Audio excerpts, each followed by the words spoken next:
evening, everyone. I kindly request everyone to settle down and take their seats. I also request all of you to please put your phones on silent. Thank you. May I request all of you to kindly rise to honor our national anthem.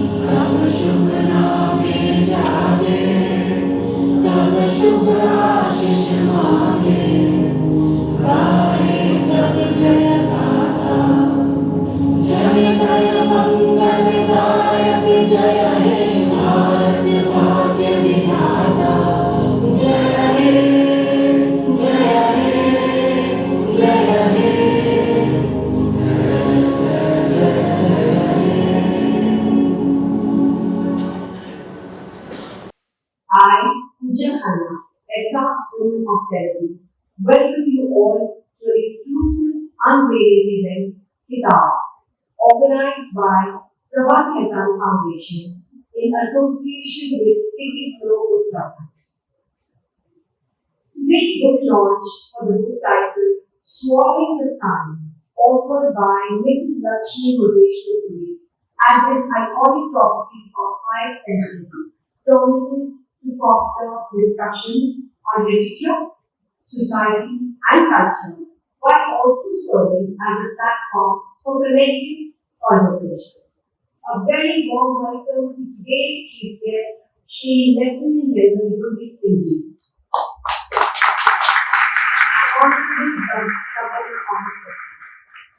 And today's author following this conversation is Dr. Sanjeev Chopra, and a very warm welcome to the author, Mrs. Lakshmi Murdeshwar Puri.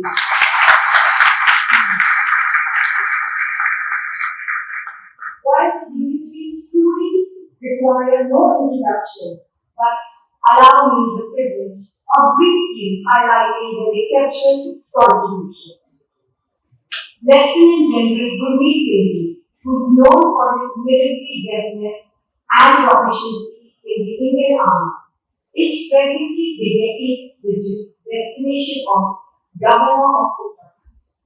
She Singh's personality is a combination of bravery, courage, kindness, compassion, simplicity, and honesty. A wonderful amalgamation of simplicity and popularity in his personality. An expert in taking tough decisions in his military career, Shri Singh is broad-minded, soft in spirit, heart, and thoughts. Belonging to the most sacred place in Sikh religion, the city of Amritsar, he is the former Deputy Chief of Army Staff of the Indian Army. He belongs to a very patriotic family. His father, Shri Moin Singh, served in the Indian Army, and elder brother had served in the Indian Air Force. He represented the country on many occasions. He participated in numerous talks regarding border issues with China and visited Beijing, Shanghai, and other cities of China for talks. He visited Pakistan for talks on sanctions and other issues. Had extensive tenure of counter-terrorism in Jammu and Kashmir and Northeast. He is very well known as a scholar on defense matters. While serving the country, he also studied on defense matters in the Jawaharlal Nehru University, National Defense University, Washington, and National Defense University, Taipei in Taiwan.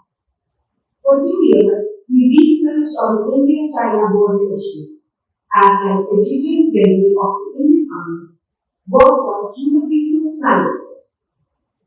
Apart from this, he was focused on information technology, human resource management, training, manpower personnel planning, recruitment, selection, motivation, morale, health, discipline, legal issues, welfare, resettlement, and issues related to ex-servicemen during his various postings.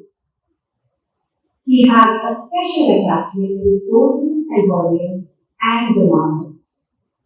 He was also the chief executive patron of the Rashtriya Sainik Sanstha. He has been participating in TV media on Nation First focus as genuine general and as a defense expert. He has been awarded with 4 presidential awards and 2 commendations by Army Chief Staff during his nearly 40 years of service in the Army.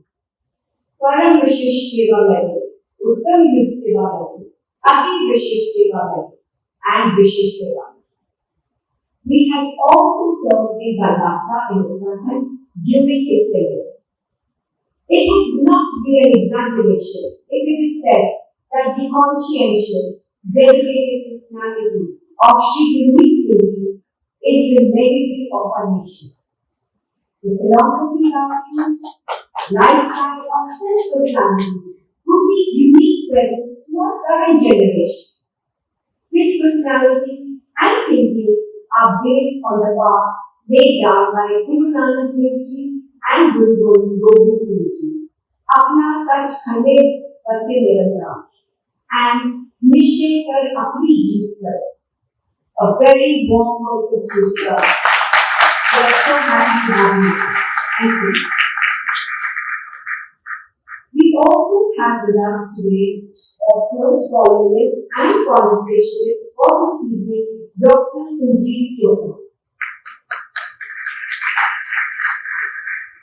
Dr. Chopra served as Director, Lal Bahadur Shastri National Academy of Administration after working for 36 years in the Indian Administrative Service. He holds a PhD in Management, besides degrees in Law, History and Literature.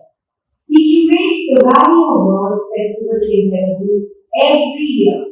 He is also columnist for several publications, including The Print. He is now the patron and honorary consultant to a literary festival, the Valley of Words International Literary Festival, held annually in Delhi. A welcome to you, sir.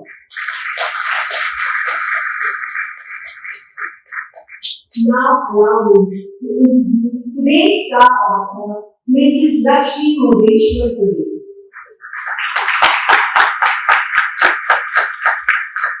Mrs. Puri has been an Indian Foreign Service diplomat for 28 years.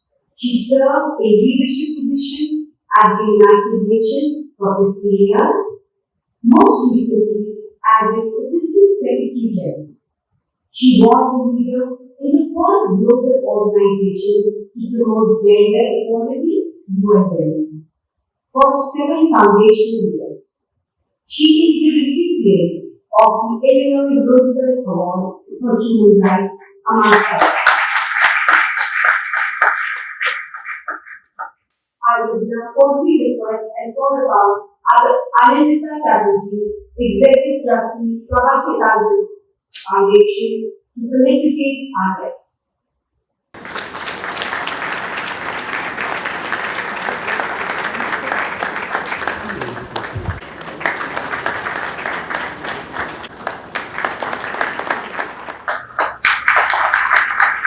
Prabha Khaitan Foundation promotes cultural understanding by promoting local artisans, their artifacts, handicrafts, and handlooms to show appreciation to our patrons and guests by endorsing their products.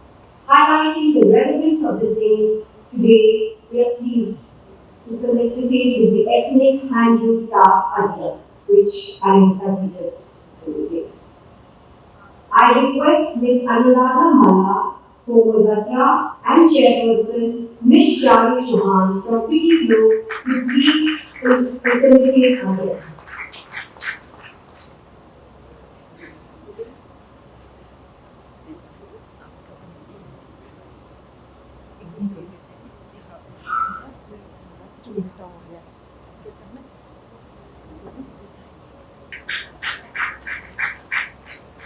Thank you so much. Moving forward, allow me to invite on dais Miss Pooja Marwah, Ehsaas Woman of Dehradun, to introduce Prabha Khaitan Foundation and take on the further proceedings of tonight. Over to you.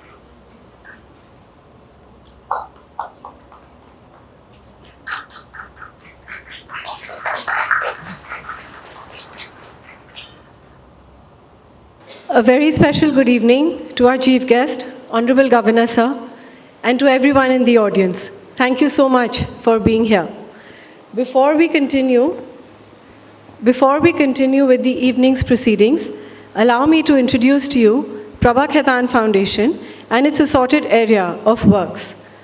Prabha Khaitan Foundation, a Kolkata-based non-profit trust, is recognized as an organization that creates the finest literary and cultural experiences on the global map. The foundation was established by an eminent Indian literator, entrepreneur, philanthropist, social activist, and feminist, late Dr. Prabha Khaitan, back in the 1980s. With the envision of late Dr. Prabha Khaitan and her golden philosophy, Karm Hi Jeevan Hai, the foundation strives relentlessly to create cultural capital through activities and endeavors that promote literary and cultural assets of India. In the past 4 decades, the foundation grew in stature and recognition as an organization that gives the best platform to writing geniuses and showcases the kaleidoscopic cultural heritage of our country, India. It dedicatedly works across more than 60+ cities to connect readers to the literary creations of authors and poets, and showcases talented musicians, dancers, storytellers, and performing artists through its stellar literary and cultural activities. The foundation cherishes the close association of distinguished associates, collaborators, partners, and Ehsaas Women of India in creating landmark events on the global map. It supports the UNESCO view that cultural development has the potential to be an alternate way of promoting sustainable development in poor rural communities of the world. The foundation has diverse boutique literary activities under its wing: an author's afternoon, the Right Circle, Kalam, Akhar, etc. Of all literary initiatives, Kitaab occupies a unique significance to us, marking the emergence of each birth of a book and offers authors a stage to present their latest literary works to an insightful and discerning audience. The anthem of Prabha Khaitan Foundation deserves special mention. It is ensured by the national philosophy of unity in diversity. The anthem of Prabha Khaitan Foundation has been curated by musical genius Pandit Vishwamohan Bharti and reflects the truest sense of the multicultural diversity that is India. I now request Ms. Charu Chauhan, Chairperson FICCI Flow Dehradun, to come up on stage and deliver her opening remarks. Good evening to all. Our esteemed chief guest, His Excellency Governor of Uttarakhand, Lieutenant Colonel Shri Gurmit Singh Ji, the distinguished author of the evening, Srimati Lakshmi Puri Ji, esteemed representatives of the Prabha Khaitan Foundation, my fellow Flow Uttarakhand members, and all our honored guests. It is an absolute honor to welcome you all to this special occasion, an evening that celebrates not just the launch of a remarkable book, but also the extraordinary journey of its author, Srimati Lakshmi Puri Ji. Her work exemplifies resilience, vision, and an unyielding commitment to empowering others, making her an inspiration for generations to come. FICCI Ladies Organization stands as a beacon of women's empowerment in India. Established in 1983, FLOW has grown into a robust network of 21 chapters across the country, each dedicated to the economic and social upliftment of women. Our organization represents a diverse community of women entrepreneurs, professionals, and corporate leaders, unified by a shared vision to create a society where women have equal access to opportunities and resources. Flow's initiatives range from skill building and vocational training to leadership mentoring and policy advocacy, positioning women as agents of change in their communities and industries. The Flow Uttarakhand chapter, established in 2018, carries that legacy forward in the unique context of our state. Uttarakhand, often known to as Devbhumi or the land of gods, is a region blessed with immense natural beauty and deep cultural roots. However, it is also a region where women, particularly in rural areas, face significant challenges. Since its inception, our chapter has worked tirelessly to address these challenges, creating avenues for skill development, entrepreneurship, and financial independence for women across the state. We are particularly proud of our grassroots initiatives, including workshops, vocational training programs, and collaborations with local organizations to uplift underprivileged women and girls. Examples include our Skill Her program, which we recently launched, where members pledged to upskill and mentor women with entrepreneurial potential, and a project that empowers village women through training in hand embroidery and patchwork. Events like this evening book launch are part of our broader mission to inspire and educate by connecting our members and the wider community with leaders and achievers who exemplify excellence. Today's collaboration with the Prabha Khaitan Foundation is an embodiment of our shared belief in the power of words and ideas to shape society. The foundation, known for its unwavering commitment to promoting literature, art, and culture, perfectly aligns with Flow's mission of fostering creativity and dialogue. Together, we are privileged to spotlight the voice of Srimati Lakshmi Puri ji, whose book is not merely a reflection of her journey, but a testament to her vision of equality, empowerment, and progress. I am deeply grateful to His Excellency Shri Gurmit Singh ji for gracing us with his presence this evening. Your continued support for initiatives that uplift and inspire is truly invaluable. I also extend my heartfelt thanks to the Prabha Khaitan Foundation for partnering with us in their endeavor and for their unwavering dedication to nurturing intellectual and cultural pursuit. To all our guests, thank you for being here to celebrate this meaningful occasion. Let us take inspiration from the incredible journey encapsulated in Srimati Lakshmi Puri's work and commit ourselves to creating a more inclusive, equitable, and empowered society. Once again, I welcome you all warmly to this evening of inspiration, dialogue, and celebrations. Thank you so much.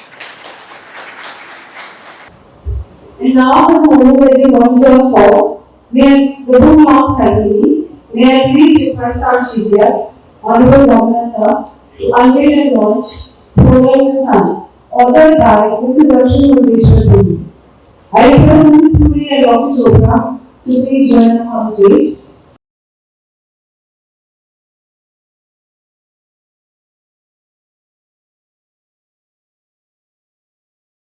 Swallowing the Sun tells the story of Malla, a young girl growing up in Maharashtra, caught up in the freedom movement's fervor, and how she navigates sisterhood, friendships, and revolution.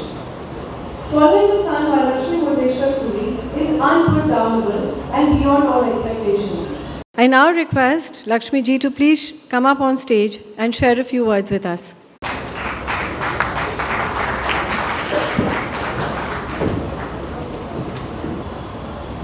Namaskar, Sat Sri Akal, Adab, and good evening, Dehradun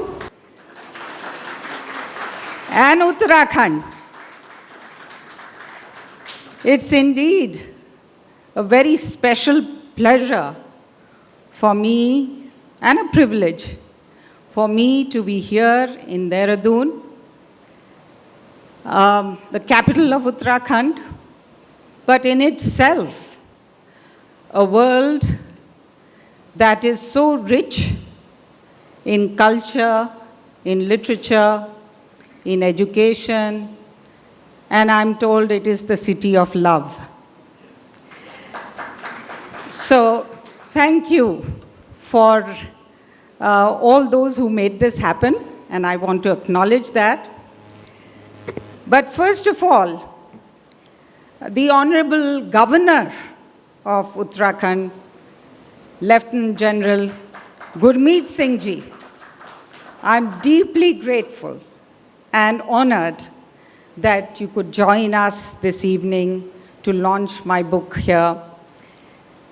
Earlier today, I had the privilege of meeting you and talking to you, and I realized that you not only are a masterful wielder of the sword, but if you remove the S, you also are a masterful wielder of the word, Shabad.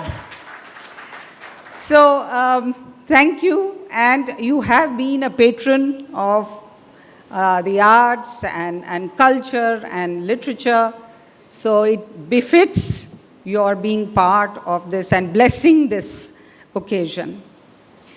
Anindita Chatterjee ji and the Prabha Khaitan Foundation, you have been with me since the launch of the novel in January, but of course we had our first launch with you in February, and now I've just come back from New York after one of the literature festivals where you put me up to participate. And then the Ehsaas Women of Dehradun, and I believe they are also from Missouri, the Ehsaas women who patronize literature and in each city provide that, the spandan, that throb that is needed to create a wave of love for literature.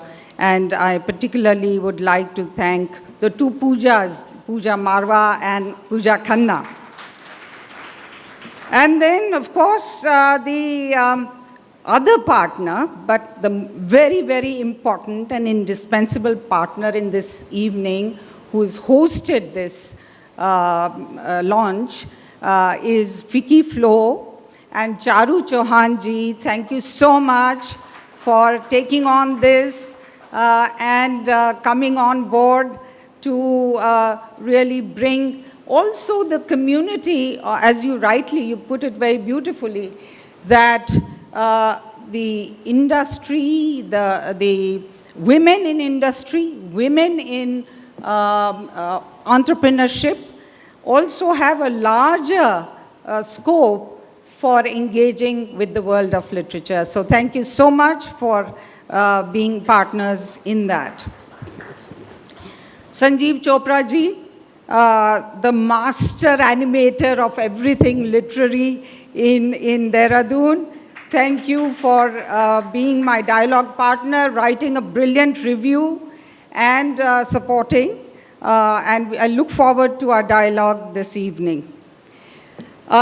Distinguished friends, colleagues, and I would like to particularly recognize my senior colleague, Ambassador Kamalesh Sharma ji, who was the first Indian Secretary General of the Commonwealth and who has been my ambassador, my boss at headquarters. He's my guru, and I'm so happy that he could come this evening and join us.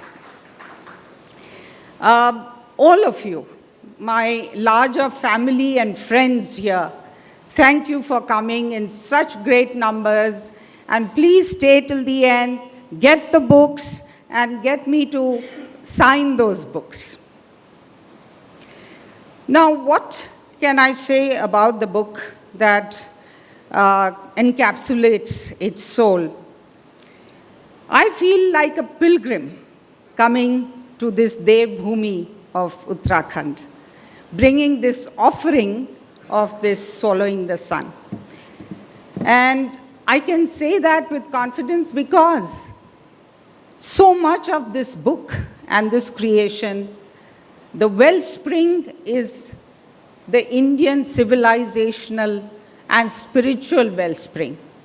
The very title, Swallowing the Sun, is taken from Saint Muktabai, Maharashtrian woman saint, teenage woman saints, Abhang, Mungi udali akashi, Tine gilde suryashi, Thor navla vazhala, Vans putra prasavla, Vinsu patala sizai, Shesh matha bandi pai, Mashi vyali, Ghar zhali, Dekhuni muktai hasli. The ant flies into the sky, she swallows the sun, another miracle.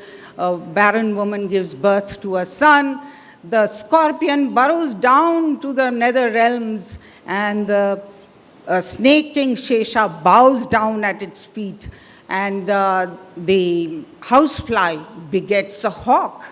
Muktabai sees all, Muktabai laughs. So this spirit of self-realization, no matter what the limitations, the right of everyone to have that possibility, attaining the impossible, is something that is very much the perfectibility of humanity.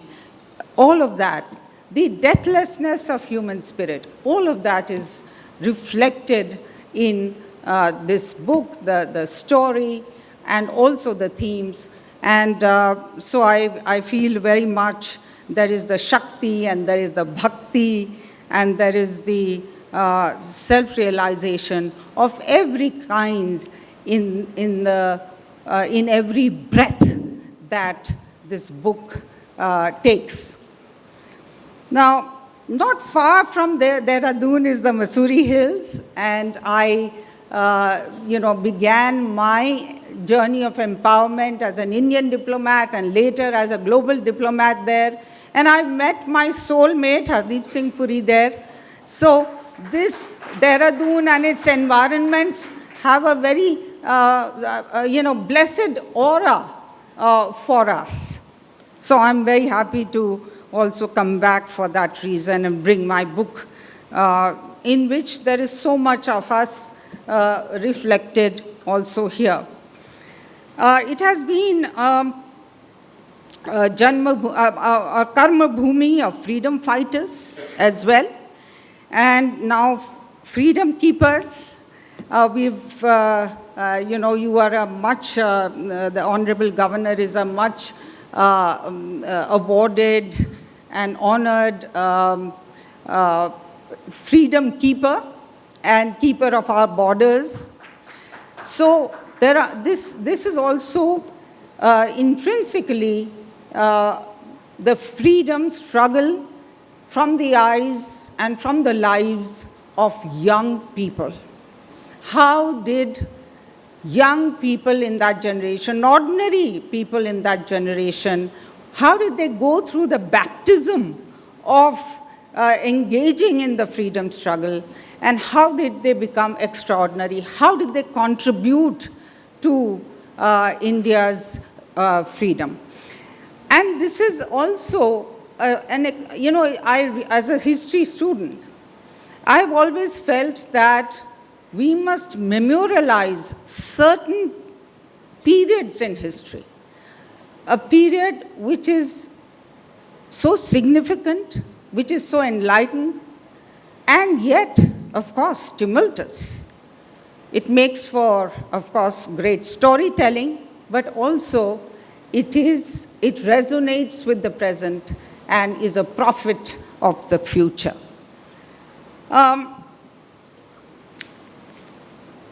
It's also a call to the reawakening, civilizational reawakening that is happening now, and it was happening then.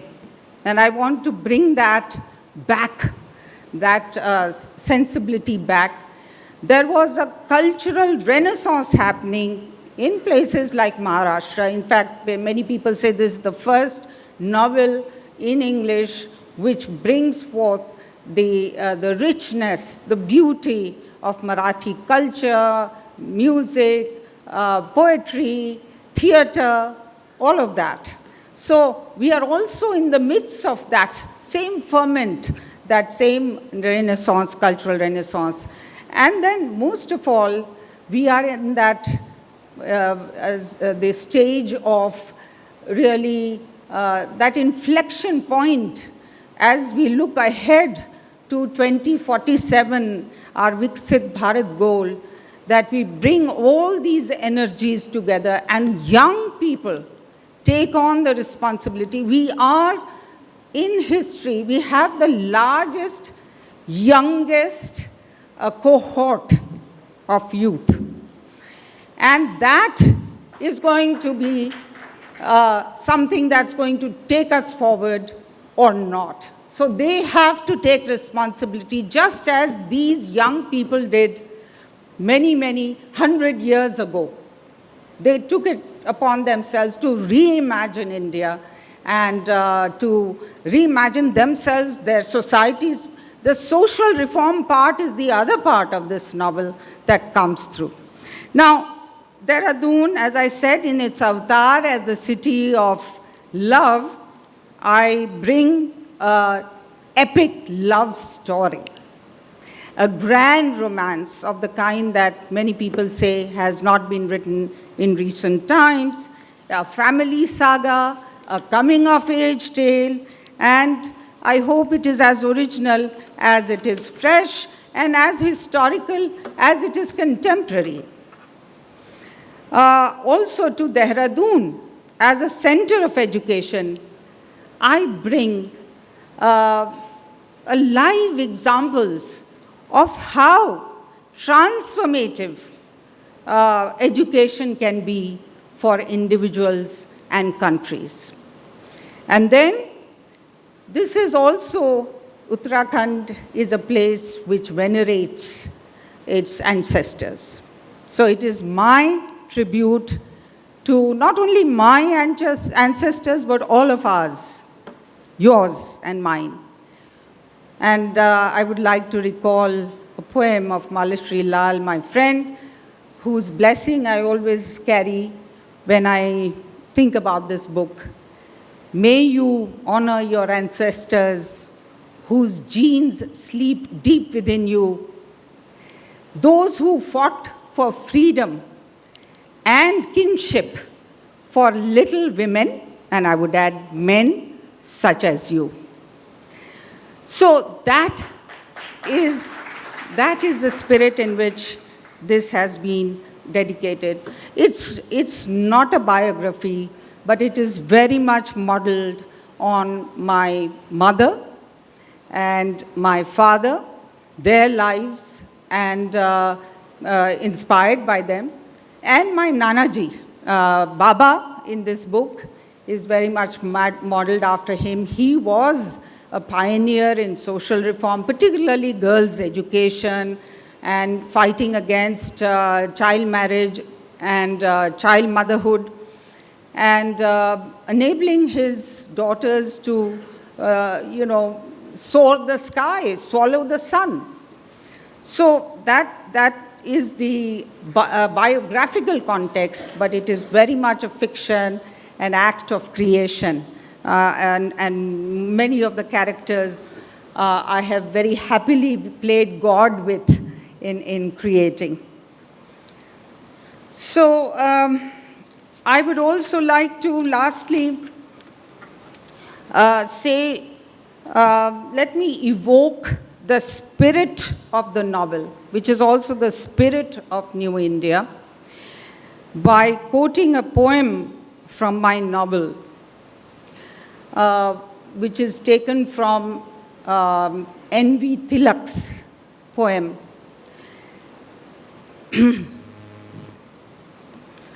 खरे हेतु मीश्वरांच्या जगत्कारणाच्या खरे हेतु ती पूर्णिता मंगळ बोला हवे ते मला काय त्याचे पुरे जाणतो मीच माझे बळ. And I would like to read one passage. This is about Shimla, but it is about these mountains, the Himalayan mountains, and the perception of Malti the leading actor of this novel, who goes to Simla with her husband.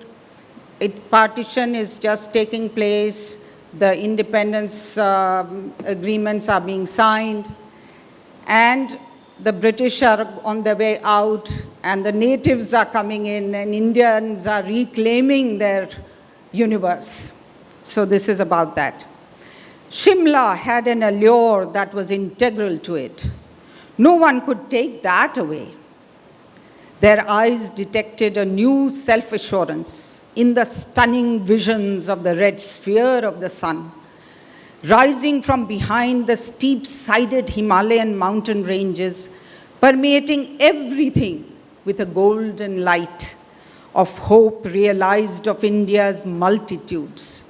Then the same sun, slinking away into the twilight to expose the soaring, jagged knives of the Hatu and other freedom peaks, Kinnor, Kailash, and Dev Tibba, plunging vengefully into the hitherto impenetrable imperial skies. The sloping pine and deodar forests standing up to become the canopied sentinels of the sovereignty of all life beneath and around them. The Padmak trees, with their cascading domes brushed with delicate light pink flowers, now exuding their true fragrance to exhilarate the body and spirit of Indians coming together at last to reclaim their earth. Thank you. Thank you so much. It is our privilege to now invite our chief guest, Honorable Governor of Uttarakhand, Shri Lieutenant General Gurmit Singh Ji, to please come up and say a few words. Jai Hind.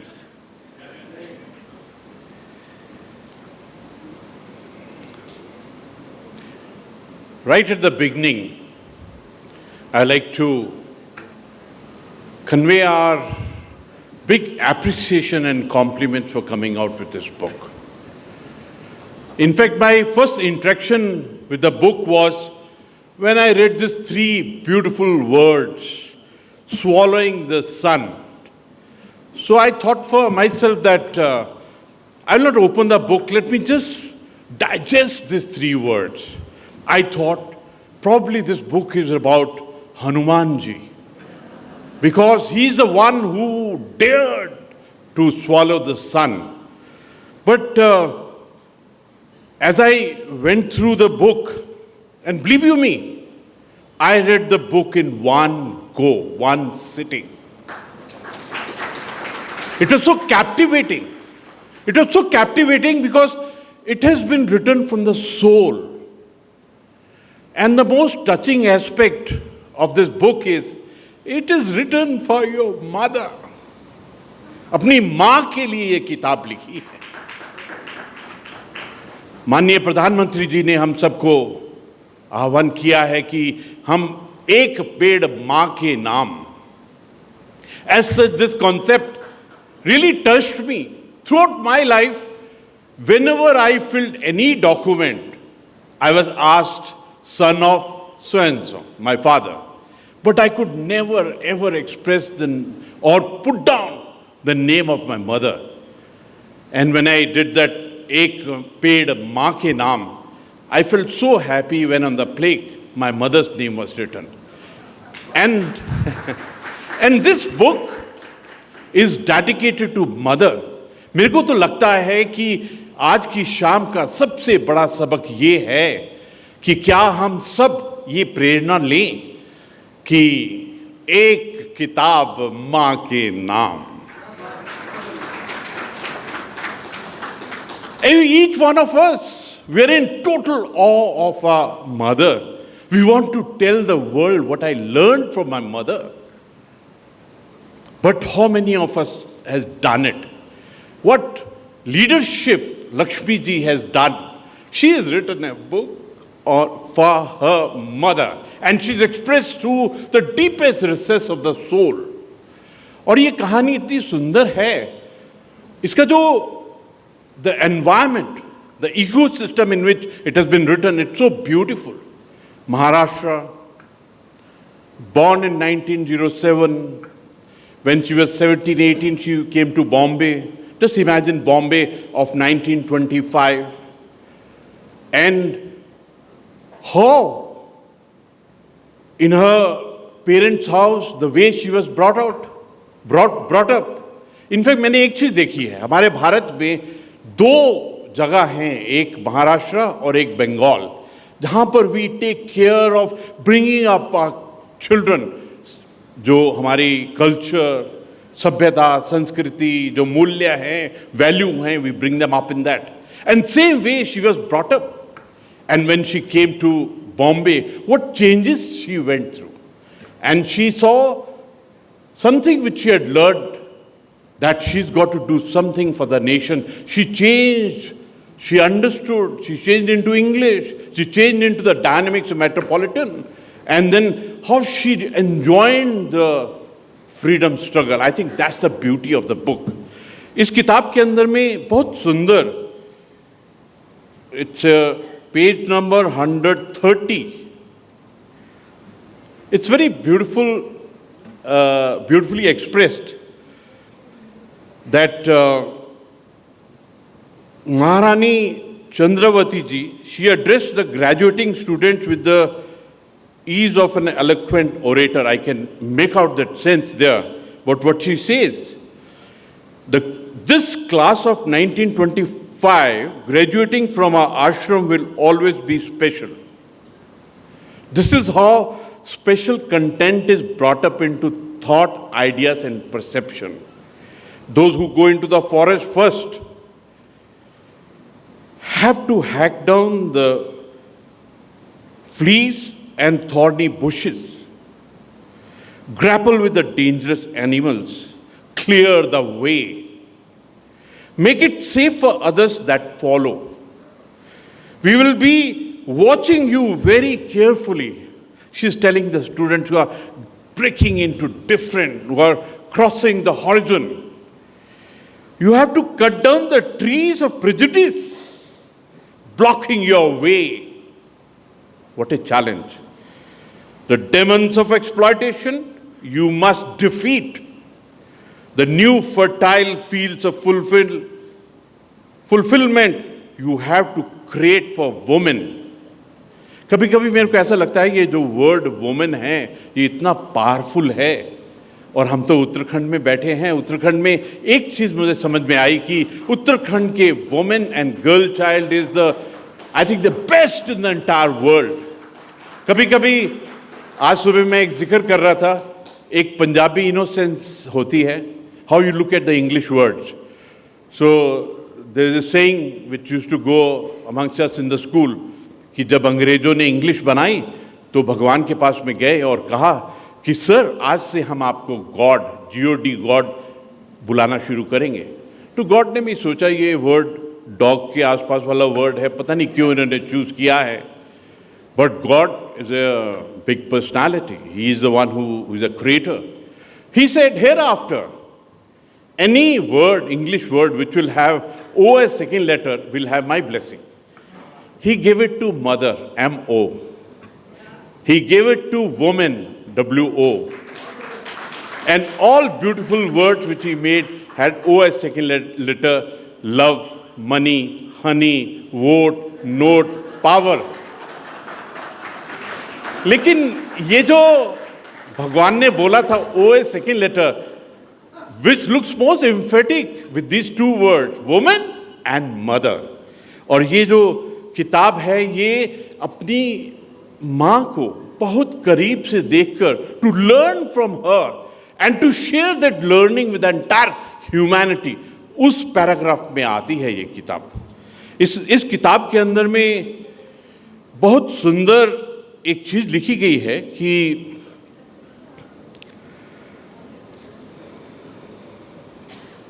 It is on page 184. We are great admirers of your madam.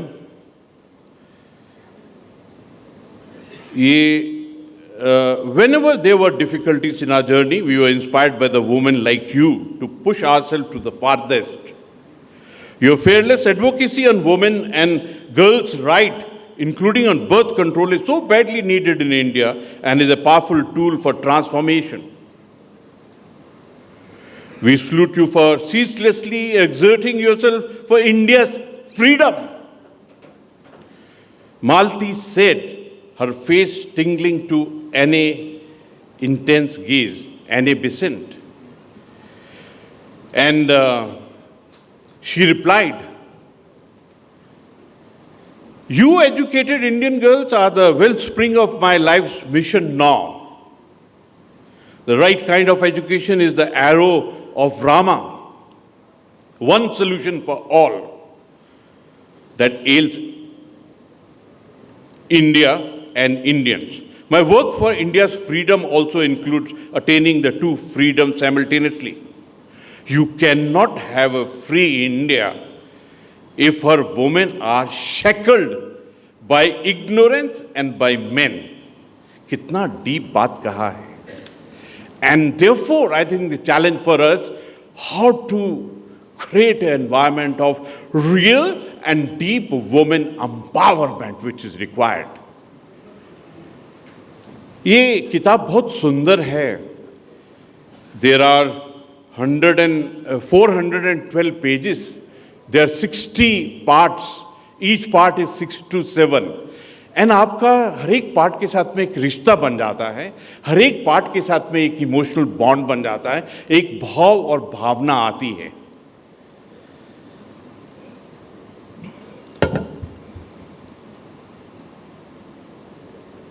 There are many places in the book where I was touched.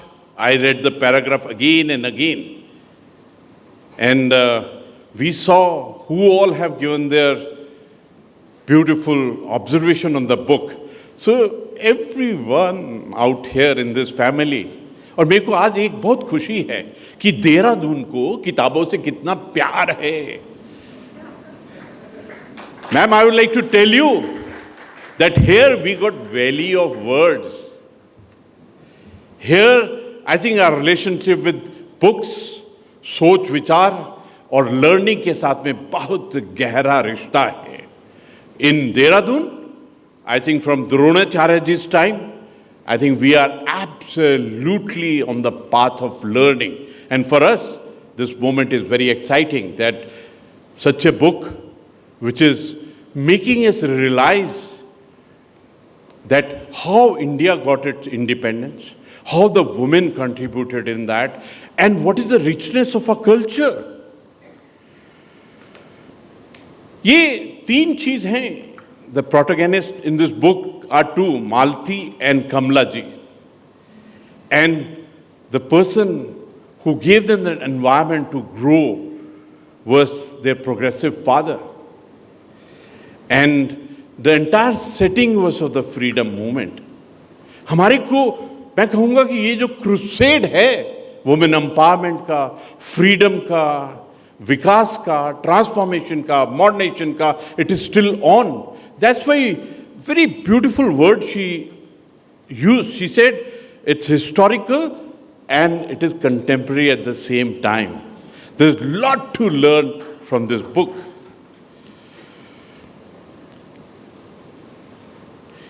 इस किताब के अंदर में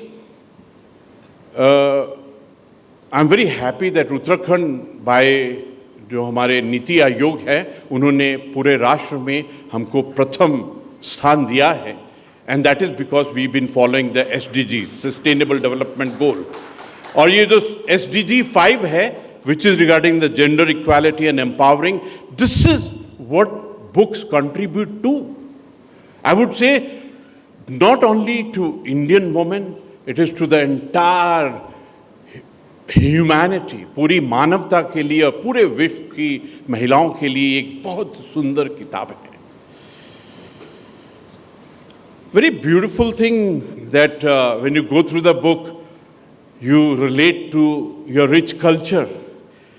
You know the names like Baba, what you said, your Nana ji, Sadasiv Pandit ji, Saraswati, Maharishi, Karna, Mahatma Phule, and incidentally today it is the Jyotiba Fuleji's birthday today. He was the one who was the biggest proponent of women empowerment.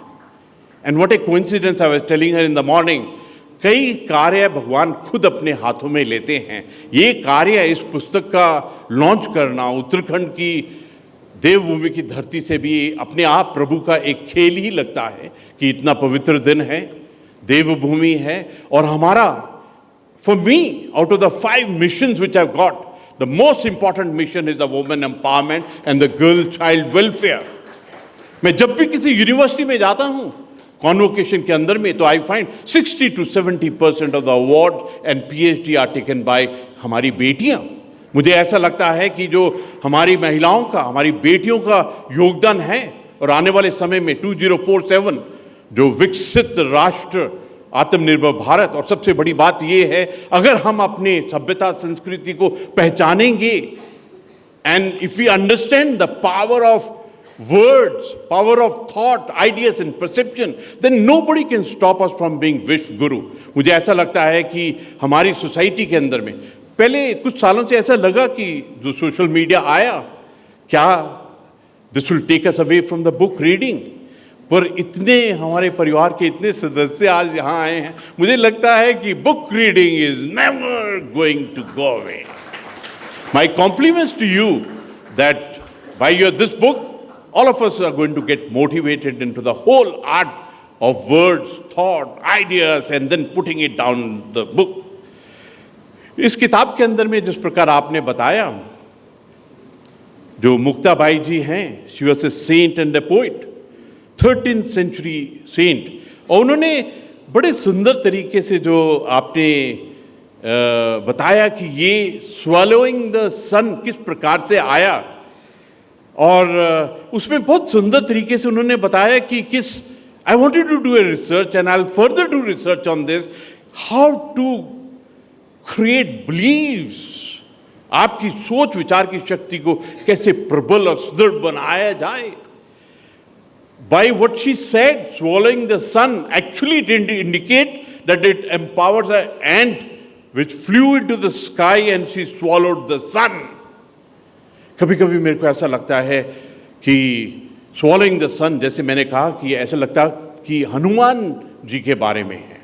कभी कभी मैं सोचता हूँ, I would like to share with you that after my retirement I spent 8 months on doing research on Hanuman Chalisa, and at the end of 8 months I realized Hanuman is all about, Hanu means big and Man means thought.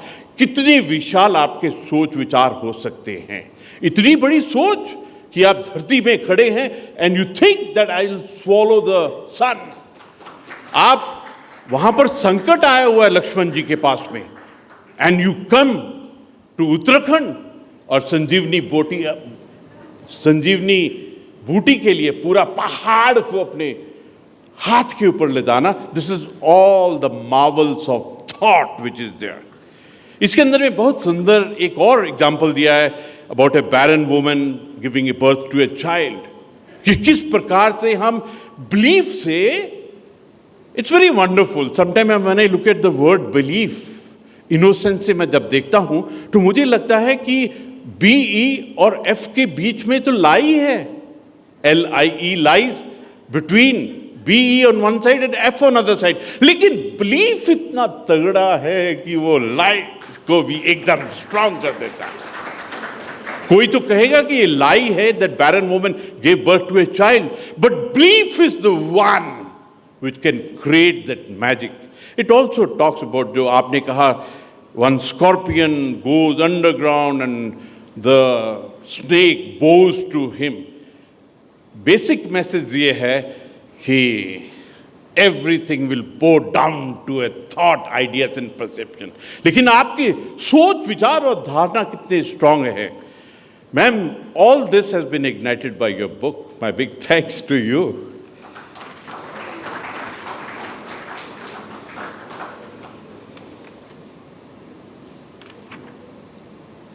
मैंने जो बोला है, this is, I have spoken off the script. अभी script तो मैंने touch भी नहीं किया है. But I thought, let my soul speak. because this book is also an expression of the soul. इस किताब में मुझे सबसे अच्छा क्या लगा कि there are words which sounds like पूरा इंग्लिश में चल रहा है और बीच में जनक जनक टक टक टक और चमत्कार.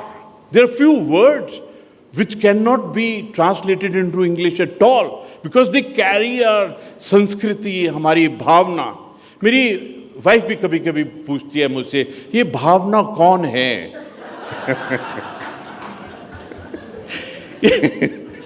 ये भावना कौन है is very difficult to express.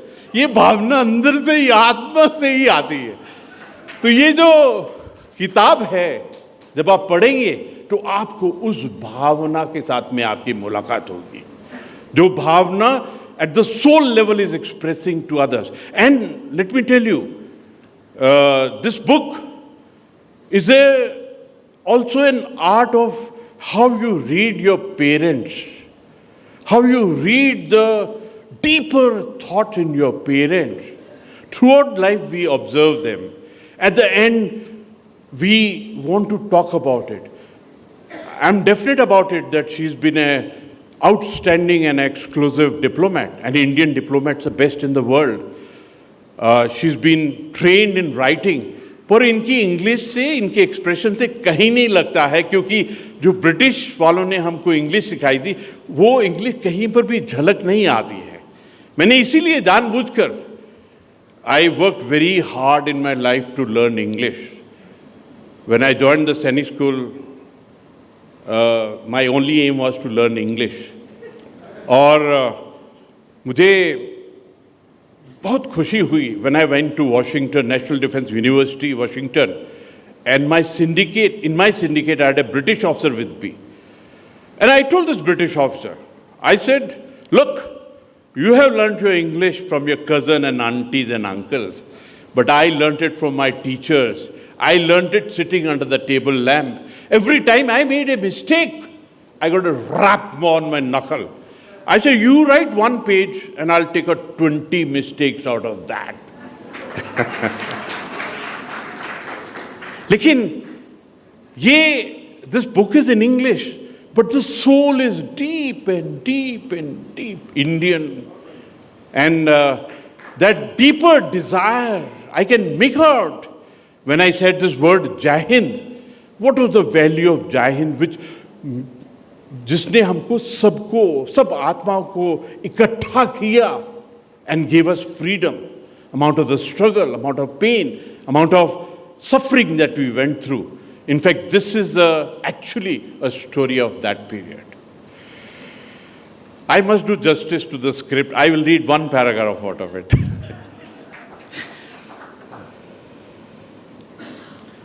This is a work of historical fiction and sheds light on unsung heroes of Indian freedom struggle, passionate about our Indian history and a proud custodian of our country's legacy.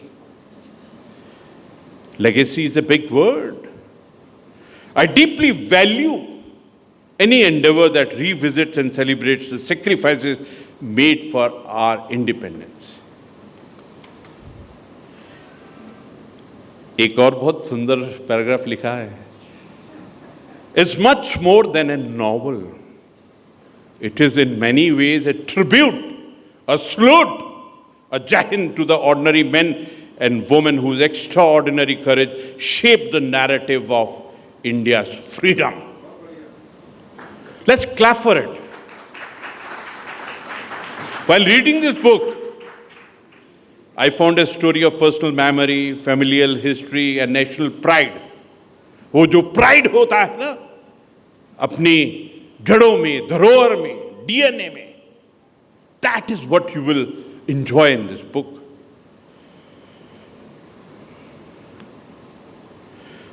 The novel does not merely recount event.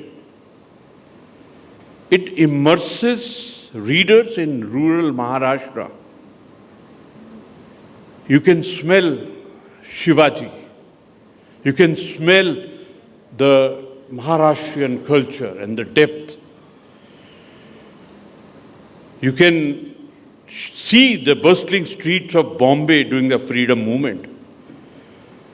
The poetic inspiration from Varkari tradition, reference to saints like Namdev ji, Tukaram ji, Muktabai, and evocation of the Marathi culture and layers of richness of the story.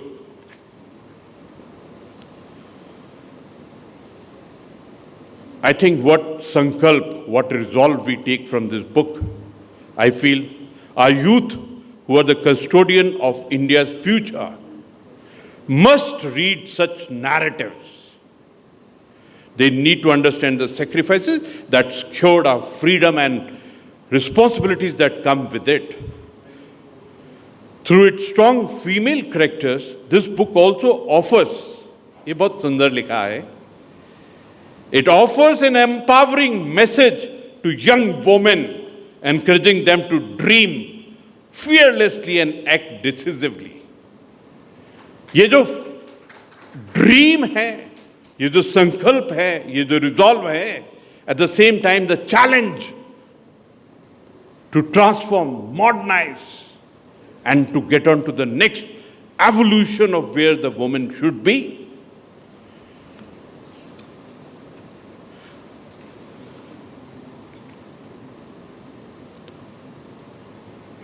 My wife said, "Zyada mat bolna."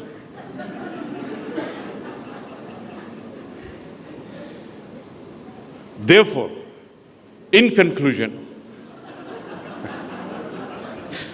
I would like to extend my heartfelt congratulations to Mrs. Lakshmi Murdeshwar Puri ji for her outstanding contribution to literature and history.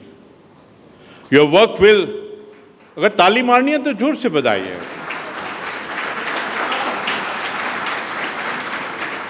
Your work will inspire countless readers and ensure that legacy of our freedom fighter continues to shine brightly.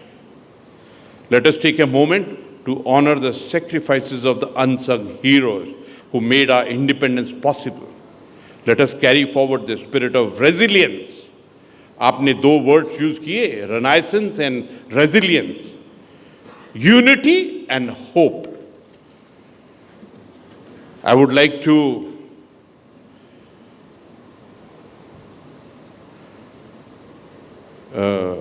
Madam Charu Chauhan ji and team FICCI, I would like to compliment you for giving us this moment together. Anindita, Chatterjee ji and team, my big compliments to you.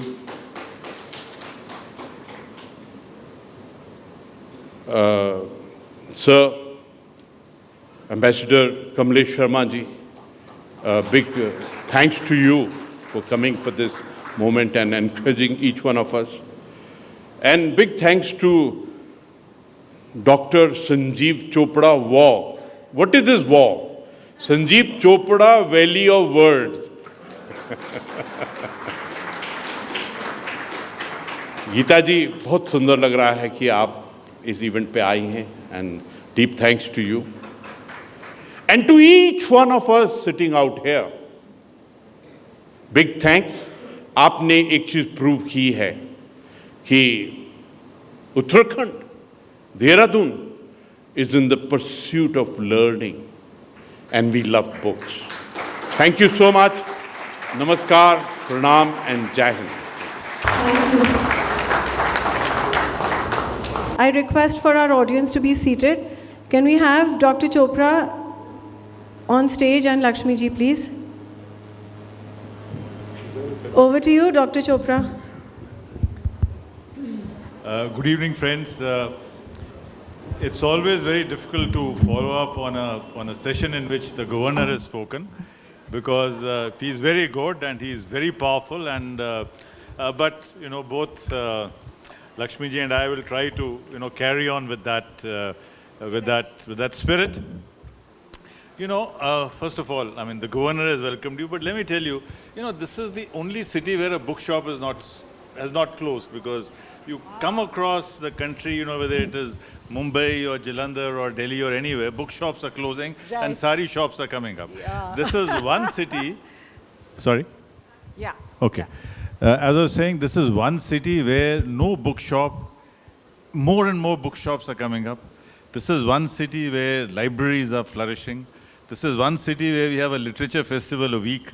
You know, we're having one tomorrow here as well. So it's a great city. And I'm so glad, you know, that you've decided to come to Dehradun and give us this book. And, It you know, was as... entirely my privilege. And you see, you just mentioned, and the governor also mentioned, you know, about the intermingling of poetry and so many things in this book. Poetry in 3 languages, you know, both Sanskrit, Marathi, English. So why don't we start with a little bit of poetry? Sure. You know? Well, poetry is something that I grew up with because my father was a poet himself and a lover of poetry. And he would recite to us every evening a poem from a book that he had handwritten. You know, there is a copy, there is a picture in the first page. If you can kindly hold that up, and I will hold up. This is the book, the first page of the book. I hope the camera can amplify it. And it says it's a script of 1926, and for Lakshmi in 1983 he gave me that notebook. So every evening he would recite a different poem. And also my mother, both of them, they used to speak in poetic language. So I had to, in order to capture the aura of their lives, that generation as well, you know, was very poetic, very literary, and in 3 languages. Yeah. So I had to do that. And so I have picked for putting on the front page, but also, you know, when Guru, as I said, this is an epic love story. So when Guru proposes to Malti for the first time, they are on the beach and he writes this on the sand. And at the same time reciting it, and then he holds her hands, and then, you know, like a child, he helps her write those letters. So this is an ode to the evening goddess who is writing a love letter. Oh, wonderful. Absolutely wonderful. An ode to an evening goddess who's writing a love letter. How beautiful. And, you know... मेघांचे करी भूर्जपत्र धरुनी अस्तांचली प्रत्यही स्वर्गीचे नवलेख कुमकुम रसे ती सांध्य देवी लिही रात्री शांत गभीर अंबुनिधीच्या आनील पृष्ठावरी लज्जा लेख लिही विकंपित करे ती तारका सुंदरी सारे ते मग लेख तुच्छ गमती चित्ताची आलोचनी तिचा क्षयलेख एकच उभा मी मग्न पारायणी. Oh, beautiful. I think we need to give you a big round of applause for this. You know, they say don't judge a book by its cover. But there are some books where the love story starts with the cover. And this is one of those lovely covers. I think, you know, there's also an award given in Calcutta for the best book cover. Really? You know, it should get. I hope you should get it, you know. I hope so. But tell us about this lovely book cover that you have. Yes. You know, it's a excellent cover. Thank so tell you. us the story about this lovely cover. Well, I already told you about the title. Yeah. And how it is drawn from this teenage Saint Muktabai's Abhang.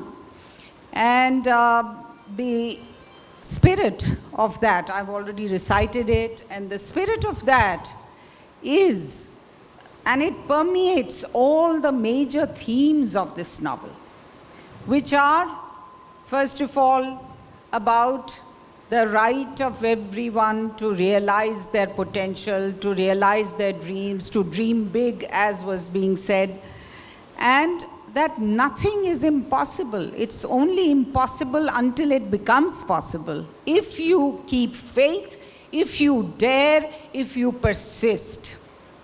And of course, my women characters are phenomenal women, and as Maya Angelou has talked about this, she talks about outlaw women. They break boundaries. So this is also about breaking boundaries. A little ant, flying. Firstly, she flies into the sky, and then she dares to swallow the sun. So that is the spirit of this. And then, of course, each of the elements of the cover, if you look at it, the Madhumalti, there is a conversation between Guru and Malti, yes, about how, women are regarded like Madhumalti creeper. They always are seen to be needing a wall to lean on or a tree to lean on, whereas men are self-standing walls themselves. So, there is that Madhumalti imagery. Then there is the Padmak. I read out the passage from Simla, the Padmak, the cherry blossoms. And then there is the lotus. There is a chapter called Mud in the Lotus Pond. This is very much in the ashram, where a young girl is, trying to commit suicide because she's so angry with her mother. And then there are so many. Then there is the letter there. This book also could have been very much an epistolary novel, because I have 148 love letters of my father, which most of them are his. My mother's very few and far between and very dry, but his very romantic, very full of news, of feeling and emotion.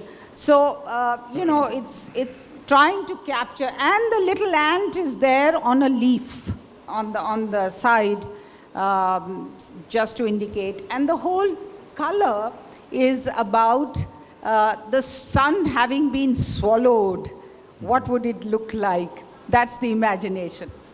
No, great. Actually, I think in many ways it also reflects the letters between Malti and Guru. I mean, Guru is far more evocative and Malti is a bit reticent, in the Exactly. thing. Now, you see, friends, this is a book which is about love, it's about history, it's about historical fiction, but there's also magical realism in this book.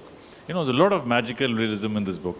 And we live very close to Chakrata and Jaunsar, and there's the legend of Mahasu Devata and, divinations and about prophecies. So here we have Ma Sahib, Yes. So could you tell us about how did you feel about, Ma Sahib and the prophecies? Yes. And it did impact life in those times, Yes. People were affected by this. So maybe you could tell us about the prophecies of Ma Sahib and how you build the magical realism. Well, Ma Sahib is one of my favorite creations, and that of my editor, David Davidar.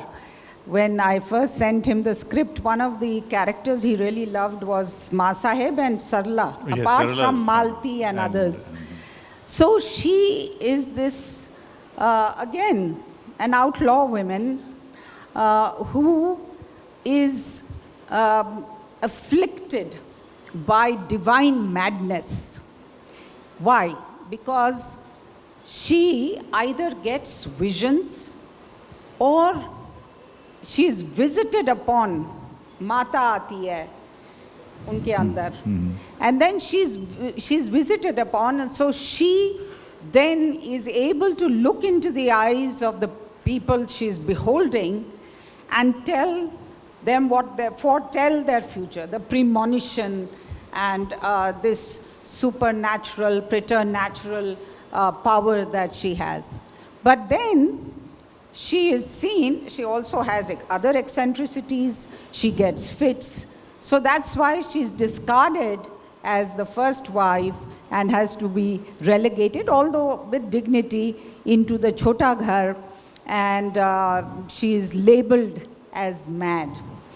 But I sometimes think, I ruminate about my characters quite a lot now, and I sometimes think that if she were a man, she would have been venerated as a psychic, a go-to psychic, rather than as a woman being sidelined and isolated. So I really feel that this phenomenon, I've seen it in my own family. There have been many members of my family that I have seen who have this. And my mother, by the way, was an astrologer, very intuitive astrologer. Not a professional one, but studied very thoroughly. But also she had intuition, and that will be the subject also of my next novel in which I shall talk about those powers that are. And it's not only those days. I think till today, this mystery of the paranormal, this, the psychic powers, clairvoyance, this fascinates all of us. I've seen it in New York. Yeah. You see, there's another very interesting aspect. We taking on from these female characters. We've also gotten Miss Crawford, who is the English teacher, and then you got Dorothy towards the end.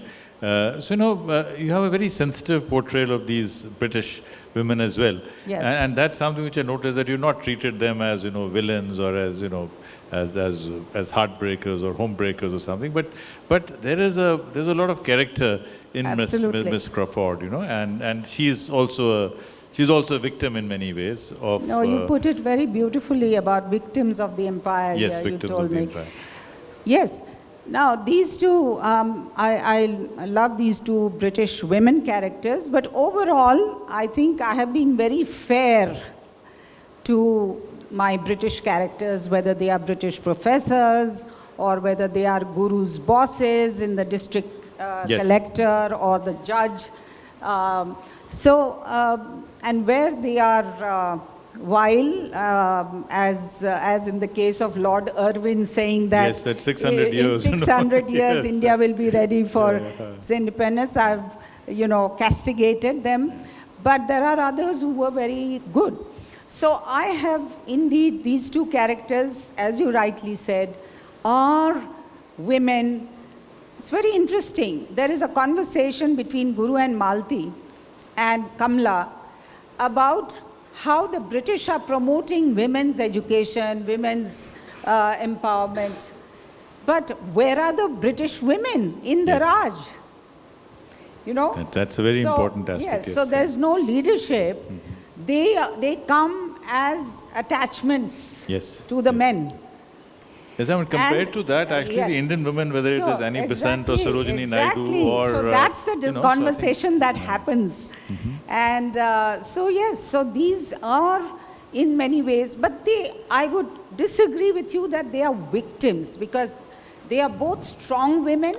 And they make their choices. Yes, they make their choices. In the given circumstances, in the limitations of the circumstances they have. But again, you see, if Dorothy had been a man, or if Crawford had been a man, then the whole perspective would have perhaps changed. Would have been. And this brings me to the point, because I grew up in Bengal. I'm the Bengal cadre. So there you have Macaulay, and here in the Deccan you have Elphinstone. And there's a world of difference between how Macaulay looked at India and about Indian languages and about Indian culture, and Elphinstone, for example. Absolutely. So I think, would you like to draw something on, because in Bengal we've never treated Englishmen the way they come across in your book. They come out as fairly, what should we say, as fairly enlightened. I mean, certainly more enlightened than Macaulay was for Bengal. So Elphinstone, maybe you could talk about Elphinstone and his influence. So, well, these young people... I don't imagine a college in Bengal being named Macaulay College. I mean, it would have been burnt, But Elphinstone College is not only state, so Elphinstone, St. Xavier's, so all these colleges are prominent colleges of Bombay. No, Elphinstone was different, well, similar to Macaulay in the sense that he believed in state education, state provision of education to Indians, as did Macaulay. But Macaulay wanted to give it to an elite class who will then, the Babu class, who will then become the interlocutors, the cultural and political interlocutors and administrative interlocutors for the Raj. But on the other hand, Elphinstone, who by the way was also an Anglicist, not an Orientalist, he was no great admirer of Indian learning and civilization and culture. However, his approach was that it should be, that education is needed by everyone. Every Indian should get an education for all. So he had a more democratic and egalitarian philosophy on education. And he therefore set up and helped to set up state-funded education and state-funded education in the Deccan. And therefore, Elphinstone College was set up by private philanthropists, Indian private philanthropists, but they honored him with his name and his face on the facade because he had inspired this. And he also very much respected Indian learning and Indian vernacular learning as much as English. And that's why you have in this book instances of Marathi being read in class, Sanskrit being Sanskrit read, being read, Kalidas and all of that. In fact, coming to Kalidas, I mean, she's made a very interesting point that, we all keep saying Kalidas is the Shakespeare of India, Kalidas is the Shakespeare. She reversed it by saying that why should we say that Shakespeare is the Kalidas of India? Actually, it is Shakespeare who's the Kalidas of Europe, because our civilization, our culture is far more evolved. So this is, reversing the Oriental gaze, So maybe you could, share this thought with us. So I think we need to, wonderful. Yeah. No, as you said, Upali Uparijita, who's written a very extensive literary essay on my book, has pointed out that after a long time, an Indian author writing in English has returned the Western gaze. So among the many things that this does, there is admiration for English literature. There is admiration that these young protagonists have for English culture, the Western ideas and ideals, Western liberal ideas they pick and then they use it in the freedom struggle. But there is also a very strong confidence in one's own civilizational heritage and assertion of that. And so when, you've already talked about how the Sanskrit teacher tells Malti when she says Kalidas is the Shakespeare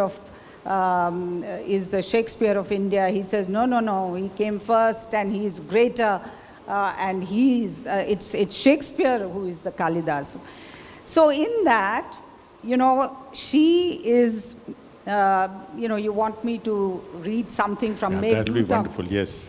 So this is a very interesting episode where Malti is transported. She's listening to her Sanskrit teacher recite from Meghduttam of Kalidas.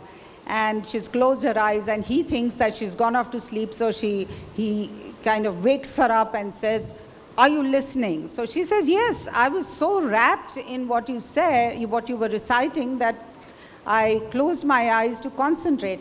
So he says, oh, so then what did I recite? So, and she has a photographic memory. So she recites that passage and then he says, okay, read the next one. So I want to just read those passages. So this, that Meghduttam is the cloud messenger who travels all over India and It's a love story of Yaksha and Yakshi who have been exiled from heaven. So, it says, O cloud, when weary and tired you travel along, rest atop the Amrakuta mountain, gladly will he accept you unburdening yourself. For how can he forget your rain that doused his forest fires? The poor and humble remember and repay each favor, each debt. All the more then that one so exalted will show gratitude. So this is what Malti remembered and recited. So everyone was taken aback, including the professor. Then, but when she read the next paragraph, and you'll know why when I read it, she was blushing. O cloud, as you move on, like braids of oiled hair to the summit of the Amrakuta mountain, and mango groves bursting with fruit cover his girth, heavenly couples passing by will imagine that they see the earth's own breasts with dark nipples in the center, surrounded by the pale gold of the rest. How beautiful. I mean, how beautiful. It's absolutely, absolutely workable. Great. In fact, I must tell you that Sanskrit is the second language of Uttarakhand.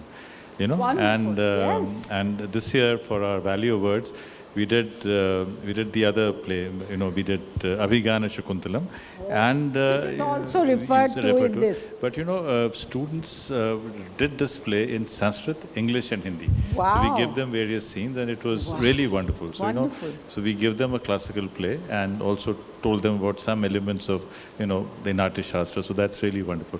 Okay, now we have to move on from, because she's covered so many things.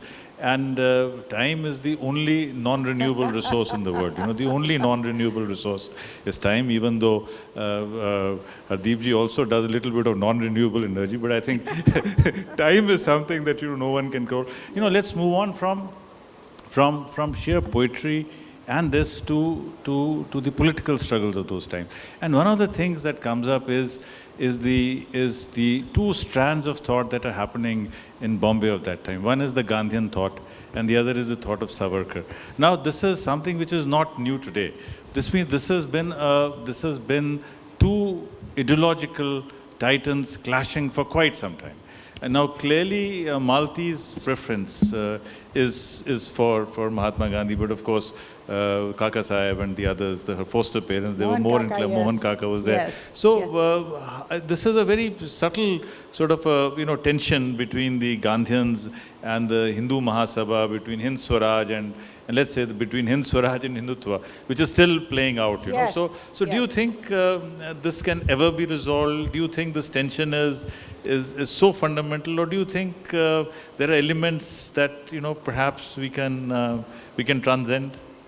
Well, I think that generation certainly was caught in the Samudra Manthan, ideological Samudra Manthan of that time on number of fronts. One was how to get to Purna Swaraj in the best way possible, in the fastest way possible, and how to move from the civilizational concept of Bharat Varsh to the concept, the modern Westphalian nation-state concept of India. Yeah. So that, of course, and then there was this Western influence, the concept of democracy, plus what we have inherited as now we say we are the oldest democracy. Yeah. We had republics well before anyone else. So this tussle between the different ideologies, the young people were very much caught up in. And I felt, talking to that generation, I was born when they were 45. So I felt as if I lived in that generation in so many ways. So when I used to talk to them and their friends, I felt that they had somehow resolved this. That they would be eclectic, they would take the best of what they think is right for India from Veer Savarkar, and that's why there is a lot Yes, there's a of lot what to- is yeah. from Veer Savarkar that is imbibed by them and practiced by them. And then there is also Mahatma Gandhi's. Then there is this whole issue of whether they should go for armed rebellion third, and armed yeah. resistance, or it should be a peaceful resistance. So my characters are veering between all of that. Of course, their choice is non-violence, but they are very much vacillating, also accepting. So let me just read very quickly one or two of those passages. This is Mohan Kaka Yes, telling, Mohan. Yeah. telling the young people, saying, don't waste your time and effort with Gandhi. Veer Savarkar is the real messiah of unity. And we are talking about unity today also. Yes, yes, yes. He asserted that Hindu is one who regards and owns this Bharat Bhumi, this land from the Indus to the seas, as his fatherland, as well as holy land, whatever form of religion or worship he may follow. And I want to emphasize this. Yes, that's a very important point. Yes. You know, and in fact, sorry, carry on. Yes, so, please. you know, Hindu Rashtra is not what not- it is made yes. out to be, limitative as it is made out to be. It is this bond of Hindutva without discrimination of caste or sect which will act as a glue, not separating each community within Hinduism like Gandhi and his Congress party are doing. Also left to them and their gradualism, we will never reach our goal. Waging a true war of independence by whatever means possible, including force. That's the other thing, Sam, Dam, Danda, Bhed. This comes up a lot Yes, yes, in this. And by all means, we have to get there because this evil has to be ended. The Congress, unfortunately, is led by cowardly Western educated leaders who just want to pole vault themselves into prominence and power, Mohan Kaka asserted. And then Malti says, because she is very much fighting the caste system, she says she agreed with Veer Savarkar's concept of Hindutva, where the devising and debilitating caste system was to be smashed once and for all. His call for one country, one God, one caste, one mind, brothers all of us, without difference, without doubt, truly moved Malti, even though he left out the call to sisters all of us. Yes, that's a very important point. You know, interestingly, in the year 1909 is when Savarkar gave the first time used the word, the first war of independence. You know, Yes. and that's what Yes. changed the entire Yes. narrative. But that was also the year when Gandhiji wrote Hind Swaraj. Yes. And that was also the year when Sri Aurobindo wrote the Uttarapara Address. Right. And three very different visions of India Absolutely. by three great stalwarts. Okay, now let's move to another aspect. Let's move to Nari Shakti. Yes. And you've been very bold. You've talked about, Nari Shakti, and you've also talked about the desire. I mean, the desire of sexuality in a woman. And maybe you could read out a passage from Sarala on what Kautilya, in fact, I would say Chanakya rather than Kautilya, because I think Kautilya is also a term which has been given to us because it comes from Kutil, so I think Chanakya may be a better word.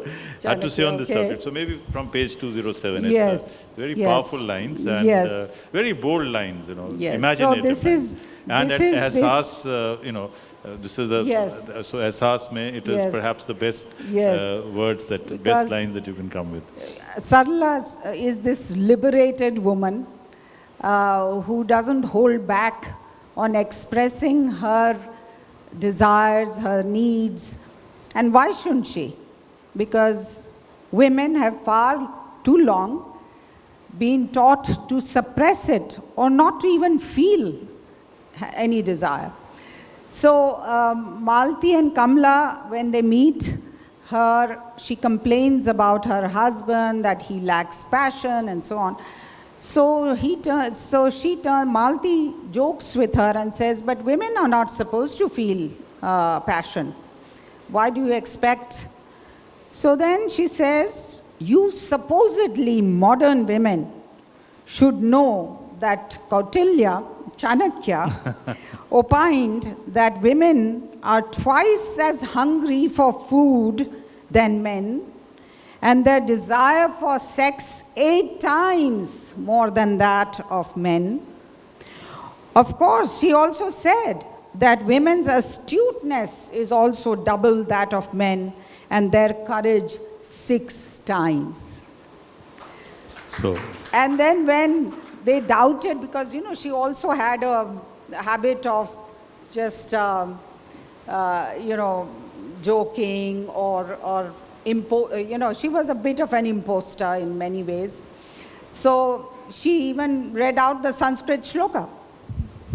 yes, and she was also Artemis, so many things. Okay, now we move on to a question which I have because I am a non-fiction person, right? I basically write about, very staid, boring stuff, maps and, boundaries and borders. So I've always wondered, can this binary between fiction and non-fiction ever be maintained? Because the best books, whether it's War and Peace, Tale of Two Cities, Hard Times, Mayor of Casterbridge, every classic that we read, even in Hindi, like the Fikr Tosmi or Amrita Preetham, can we ever take fiction out of non-fiction or non-fiction out of fiction?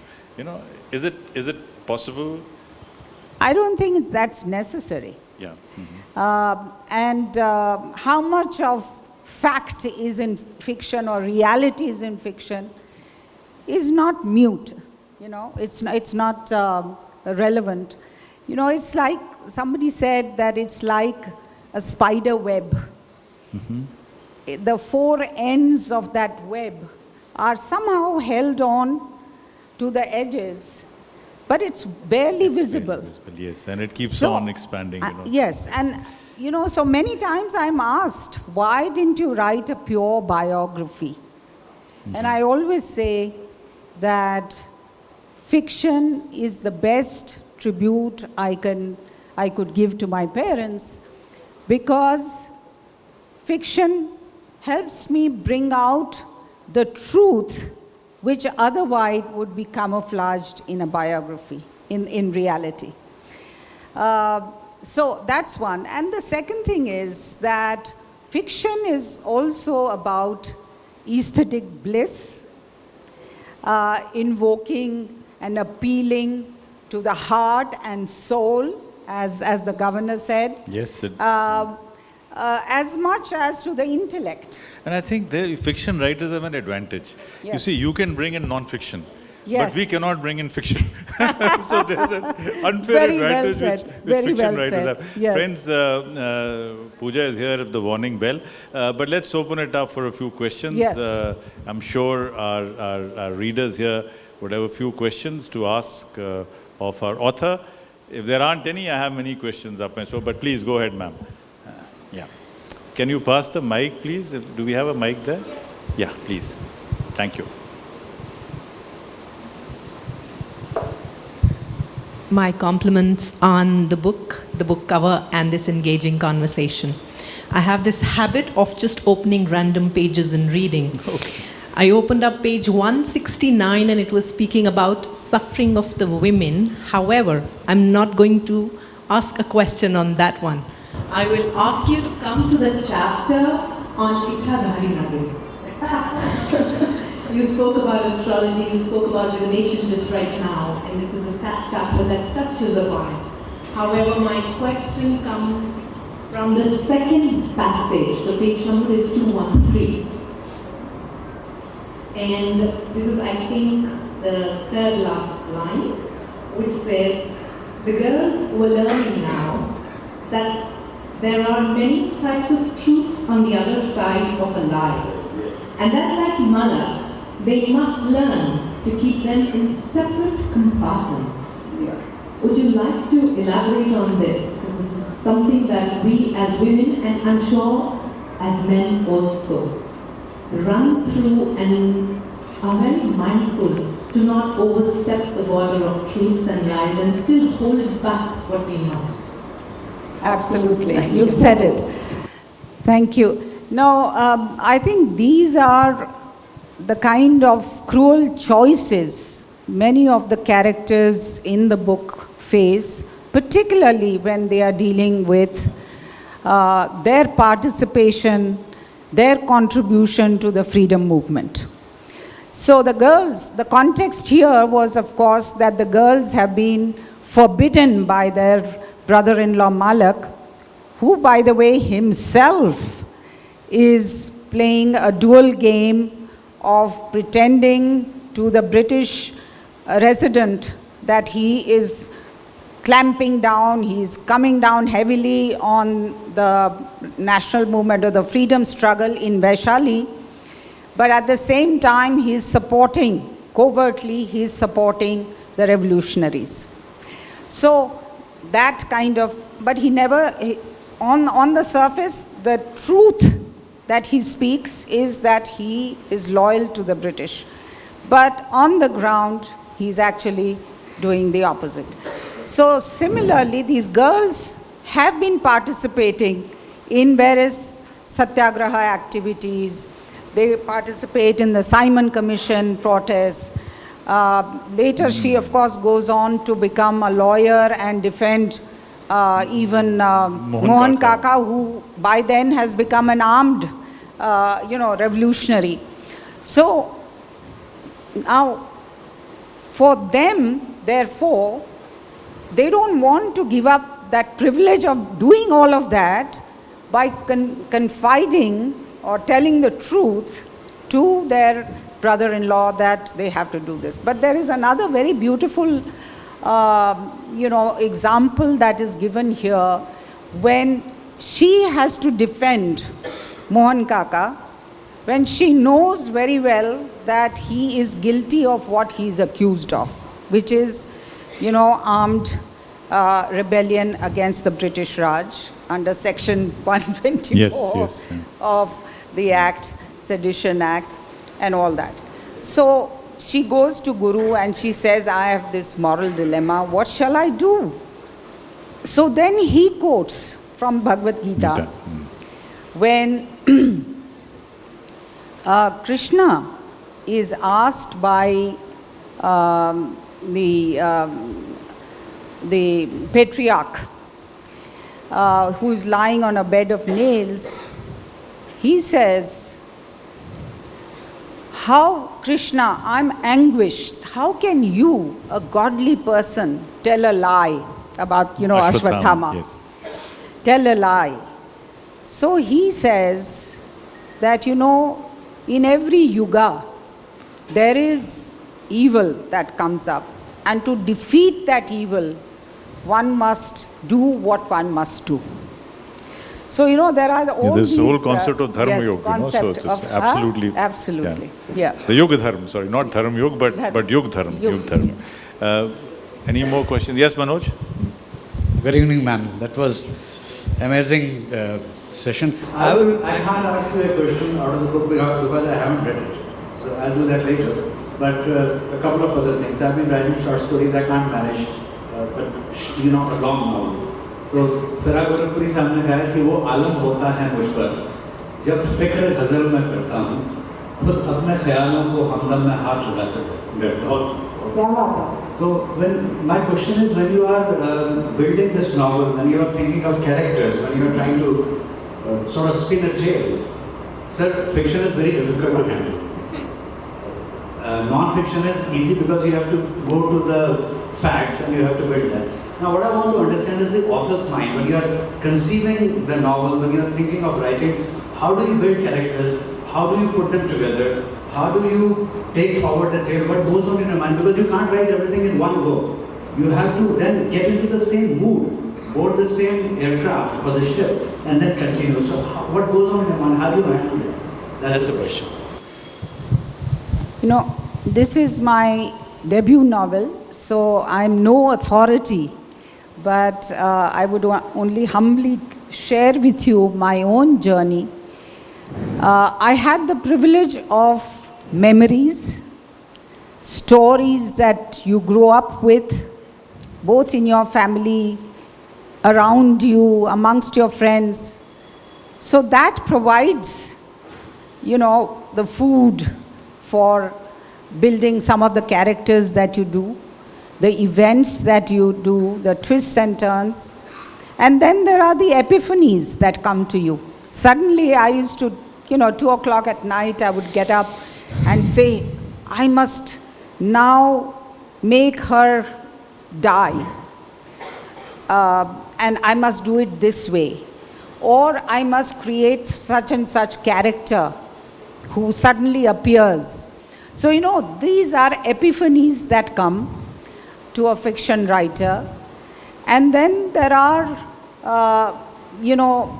unexpected encounters.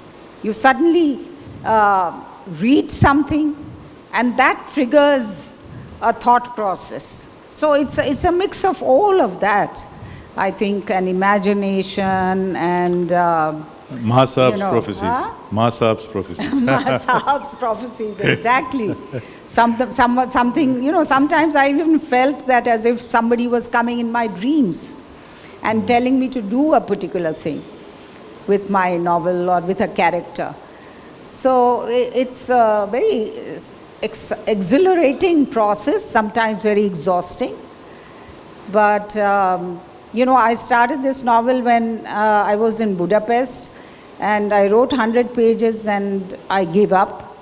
I was daunted by the ambition and the audacity of the project that I had taken up.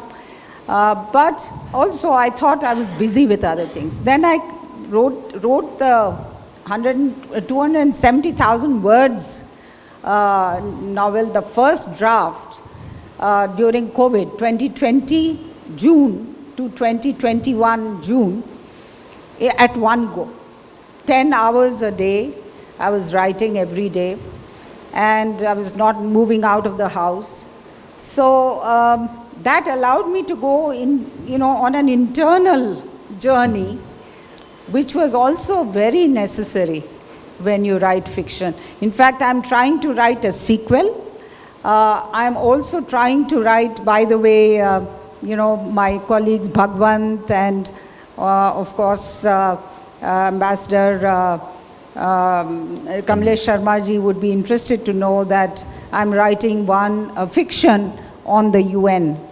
So I've written one chapter long before, but I'm not making very good progress because the distractions of the world are so many, including this book, taking this book around and taking it to the people. So thank you so much. And any more questions? You have a question, yes, Pooja? We can't stop you from asking a question. Okay, sir, thank you so much. Thank you so much, ma'am. So my question is, I absolutely love the cover of your book, but something really caught my eye, which is you have an ant on the leaf. So does that have anything to do with maybe the theme? Because it's a multi-genre novel. So is there a specific reason? I'm sure there is. So what is the reason of that ant on the cover? So it symbolizes the ant flying into the sky and swallowing the sun.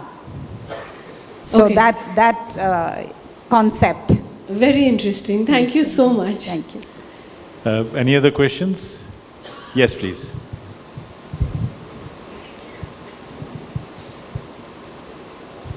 Good evening, everybody. I have written 2 questions to ensure that I stay focused and do not stay off the topic and concern. Number 1, what responsibility do authors have in portraying activism in a way that is not only historically accurate but also relevant to contemporary struggles? How do you balance historical context of swallowing the sun with the urgency of today's global issues? Number 2, do you think literature like Swallowing the Sun has the power to create generational dialogue on social and political issues? And how can it help bridge the gap between older generations who lived through liberation struggles and younger generation who may feel disconnected from these historical experiences? These are the 2 questions. Thank you. Very profound questions. Let me try and answer them. I think I already said that many of these struggles they resonate with our present, because we are also in that time in the nation's journey and nation's life when we are trying to reimagine and reinvent ourselves into the next stage of our nationhood and its perfectibility. And that is the lesson and that is the relevance of what happened then, and the role of young people, that they have to take charge, they have to take responsibility for that progression of the country to the next stage. 2047 was one of those goals, and a very complete goal.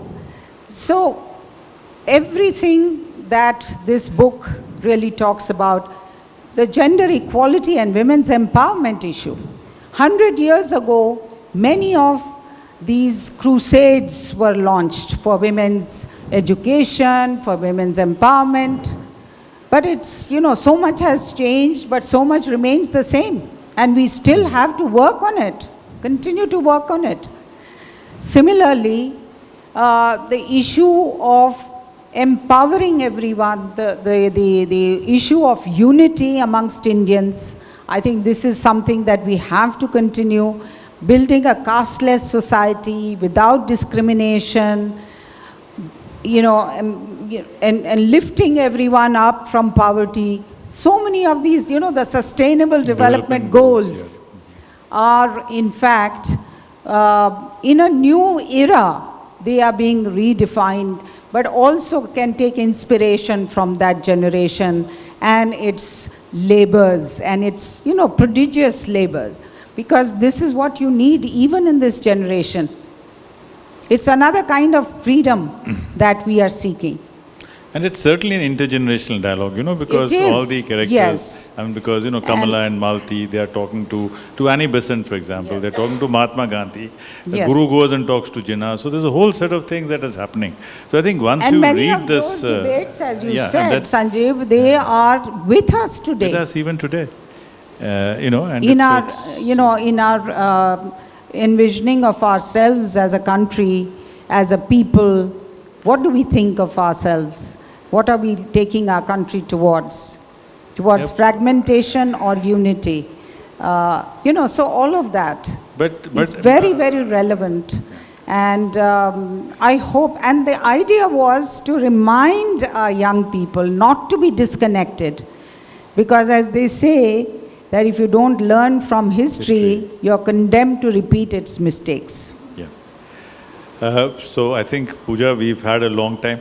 I cannot resist the temptation of asking you to describe Gandhi as a scorpion.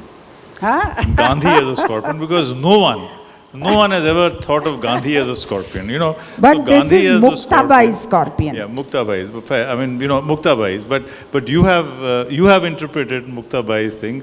Gandhi as the scorpion and the Viceroy as the Sheshnag. And, it's absolutely fantastic. I think it's absolutely creative and phenomenal.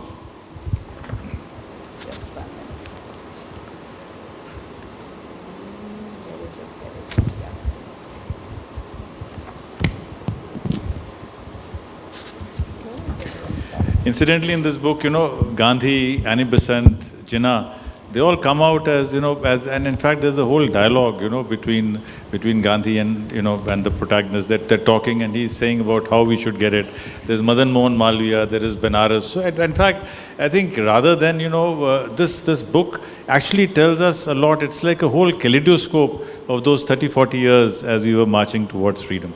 No, and I bring them to life. You bring them rather to life. than Absolutely. being in the pages of the history books. Yeah. No, so Mahatma Gandhi. So she goes to meet Mahatma Gandhi, and as she comes out, she says, as Malti left the presence of Mahatma Gandhi, she felt she had seen in him the miracle-making Muktabai scorpion. He, with his 8 stick legs, moving swiftly all over the land of Bharat and beyond, the 2 magnetic pincers of his thought, grasping the unformed minds of masses of the Indian people, his 10 eyes seeing the past, present and future, his narrow segmented tail held up in a magnificent curve over his tiny body and stinging all with the tincture of protest and defiance.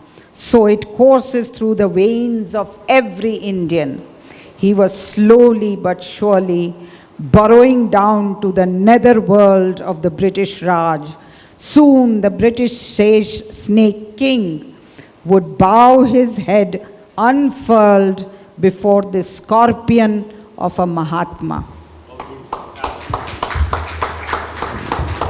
Thank you so much. What a fabulous conversation. Thank you, Dr. Chopra. Thank you, Lakshmi ji. We thoroughly enjoyed it. And I'm sure the audience is eagerly waiting for you to sign their books. At the back, Lakshmi ji is available for your book signing. I haven't lost some of the books. No, they're all here. They're all waiting to have a brief conversation with you as well.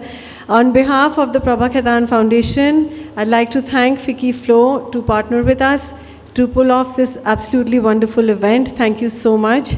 And thank you to our wonderful audience for being here. I'd like to request Ms. Gigi Pathak of FICCI Flow to please come up and say a few words. And don't forget to get your book signed. Dr. Khanna first for a minute.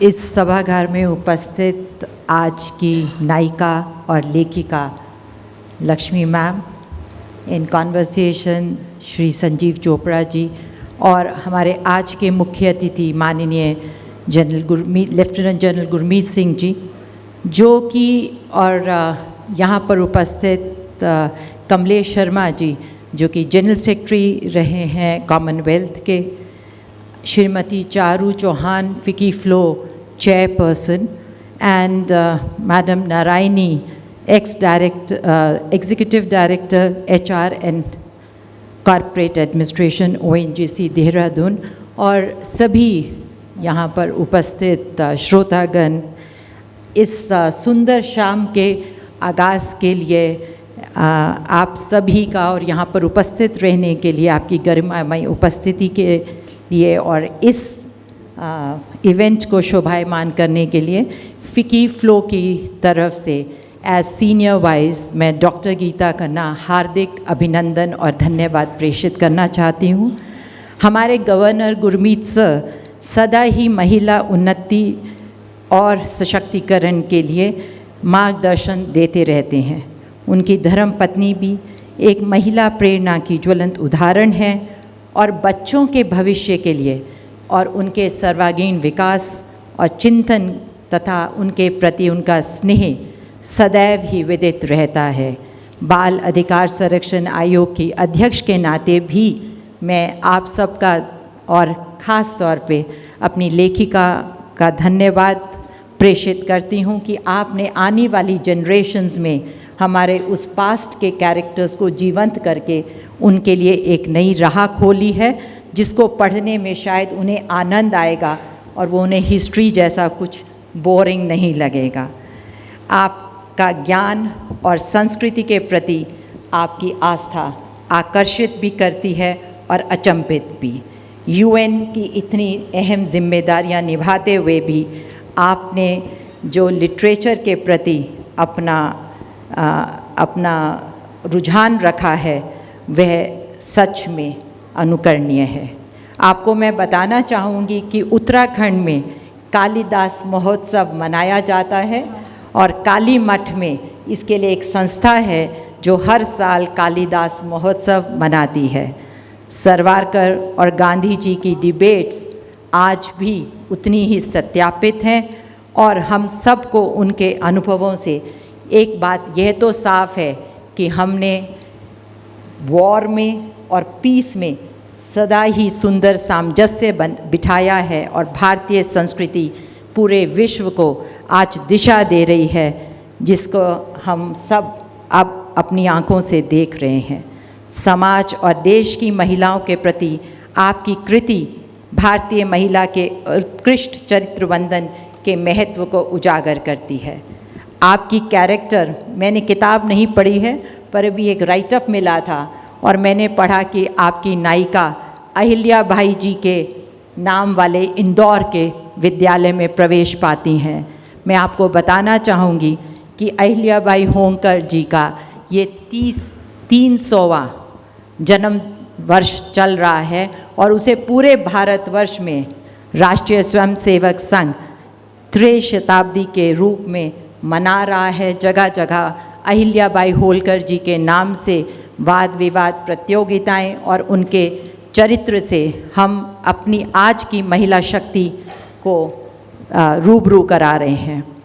जब British women misery जैसा कि आपने शायद चित्रण करा है और एक ऐसे समय में रहती थी जहां उन्हें वोट देने का अधिकार नहीं था, जहां नहाने के लिए सीमित पानी होता था तो सबसे आखिरी मैला पानी महिलाओं के हिस्से आता था ग्रेट ब्रिटेन में, ऐसे समय में भी भारत में अहिल्याबाई होलकर जैसी नायिका और महारानियां हुई जिन्होंने पूरे भारतवर्ष में अपने आप को स्थापित करा और एक सुंदर साम्राज्य की स्थापना करी। और यह सब उनकी माता या पिता ने उनको नहीं दिया था, यह सब उनको अपने ससुर और सास से मिला था। सो भारतवर्ष में सदैव ही महिलाएं गौरवान्वित करती रही हैं और संस्कृति का एक बहुत ही सुंदर हिस्सा रही हैं। भारत की इस अनमोल धरती और उत्तराखंड देवभूमि में आपका आकर इस पुस्तक को लॉन्च करना हमारे लिए सच में एक गर्व की बात है। इस पुस्तक के ऊपर चींटी आई थिंक भारतीय महिला की रिजाइलेंस का भी प्रतीक है। हर महिला चींटी की तरह ही रिजाइलेंट और शक्तिवान है। एक बार फिर से मैं संजीव जी का, अपने सभी अतिथियों का फिक्की फ्लोर उत्तराखंड की तरफ से हार्दिक अभिनंदन और धन्यवाद प्रेषित करती हूँ। एक बार ज़ोर से अपने देश और प्रदेश के लिए हम लोग बोलेंगे, भारत माता की जय। अ लिटिल लाउडर, भारत माता की जय। Thank you so much. मैं एक कुछ कहना चाहूँगी अनीता खन्ना जी कि मेरे इस उपन्यास का अनुवाद हिंदी में भी आ रहा है और मराठी में भी और तेलुगु में। तो अगले साल के शुरुआत में मराठी और तेलुगु लॉन्च हो जाएंगे और हिंदी के लिए थोड़ा इंतज़ार करना पड़ेगा, लेकिन हम चाहते हैं कि हिंदी भाषा में भी, हमारे राष्ट्रभाषा भाषा में भी ये उपन्यास सब के लिए, यहाँ पर उत्तराखंड के लोगों के लिए भी आए। Thank you so much. बहुत धन्यवाद। So it's East meets West, the young meets the history, and so the English I thought I'll conclude with Hindi. Thank you so much.